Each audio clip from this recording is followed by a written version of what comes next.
At number 2 on the iconic 100 list is the Michael Jordan 1986 Fleer rookie card. And here to talk to us about the card is Cage from the Luca Tiger Bronze podcast. This is, in my opinion, Cage, just unequivocally and obviously the most iconic basketball card of all time. I don't think it's particularly close. I love basketball and I've always loved basketball, but this to me is the card. A lot of people chose this at number 1. Why don't you tell us where you had it on your list and what you think about it being number 2 on the all-time? Well, remember, I'm a baseball guy, so I probably put this at 3. I think Mickey Mantle is, probably, the most iconic card out there.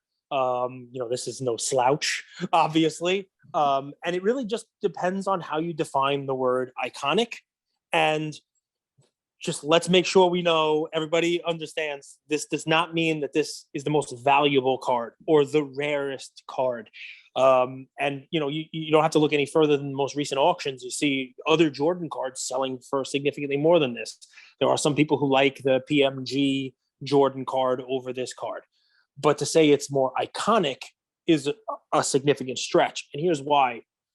This is a card that if you put down on a table, every person knows what it is and why it is, right? Not, I like this card because this is the artist. I like this card because this is who made it. This is what it was in. This is why it's rare. This is why it chips. This is, this is the state of cards at the time.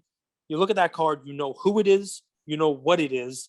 And I can put that down and my wife would know what it is. That's a good definition of iconic because she's not going to know what a PMG is. Trust me. No. And then on top of that, when you think about the 1986 Fleer set, it's important to recognize that's the first wax product that basketball had in the better part of a decade.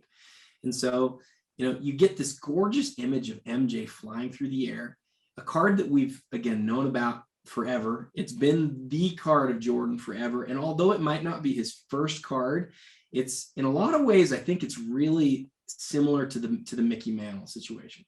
Mickey Mantle's rookie card is 1951 Bowman, but the 1952 Topps will always be the most recognizable. And when we talk about iconic, if there's a word that's like the most synonymous with iconic, that's the closest word, it's recognizable, in my opinion. And this is it. Like, this is the recognizable Jordan card. Listen, I agree. And, what's funny about it is it becomes iconic and recognizable and talked about in the fact that people don't love it.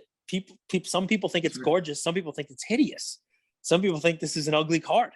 Right. And that just adds to the allure of it. You know what I mean? Like, I happen to think it's a gorgeous card, but I was just gonna say, you and I both had it 3rd. And I'm glad to hear you say that, you think it's gorgeous too. I personally would have liked to see it finish 3rd because I feel like the 2 big baseball cards at the top, to me, fit the word iconic more closely. But at the same time, what you're saying is exactly right. It really like personifies it is basketball. It is the basketball card. And so basketball is really, over the course of the last few years, it's really like taken a lot of the market share from the world of baseball. And so in some ways I would have liked to see it 3, but in some ways I'm glad to see it at 2, because realistically, I think that's where the market is now. People view all of sports cards together. They don't think about them like just baseball cards anymore, like they used to. Yeah, and I could see this shifting. I could see this moving up the ranks. Like, which card do you think it passes first of the 2 that finished ahead of it? I don't know. To me, like, in putting together this list, this is what I told everybody, because everybody was asking, what do you think about this? What do you think about that? The thing that was really clear to me early on, I knew what the top 3 cards were going to be. I just knew. It's so easy. After 3, I think there's a real hard conversation about 4, 5, 6, 7, 8. I agree. I think it's really tough. But to me, it was, as I was putting together the list, the big 2 baseball cards were clear. And then Jordan was I don't want to say a distant 3rd, but to me, it was easily 3rd. Again, that's not what other people said. And that's the great thing about having lots of voices sort of averaged together, is that we get maybe more of a whole picture. And I can see it being 2. It's the basketball card. So I could see it closing the gap on some of the baseball cards. And here's why. The Jordan brand is as relevant today as it's ever been. Yep. The young athletes now, they want to be Jordan athletes, right? They want to wear Jordan brand. They're making a lot of money.